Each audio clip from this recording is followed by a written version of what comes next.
Hi guys, அஸ்ஸலாமு அலைக்கும். அம்மாக்கு கோல்டா இருக்கு. இன்னைக்கு நான் ரெசிபி சொல்றேன். காலிட்டு மில்க்ல 1 கப் தண்ணி ஆட் பண்ணுங்க. மில்க நல்லா பாயில் பண்ணுங்க. 4 கிராம் கடல் பாசி ஆட் பண்ணுங்க. கடல் பாசி நல்லா கரிஞ்சதும் கப் சுகர் ஆட் பண்ணுங்க. ஊற வச்ச பாதாம் பிஸ்தாவை இந்த மாதிரி அரைச்சிட்டு பால்ல மிக்ஸ் பண்ணுங்க.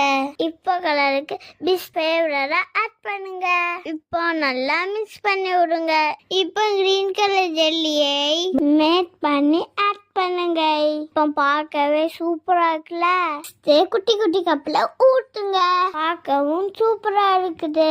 டேஸ்ட் வேற லெவல் இருந்துச்சு. இதே மாதிரி நீங்களும் செஞ்சு சூப்பரா என்ஜாய் பண்ணுங்க. இதுக்கு மேல பப்ளிஸை உடைச்சி விட்டுருங்க. ஃப்ரிட்ஜில் வச்சு சில்லுன்னு எடுத்துக்கோங்க.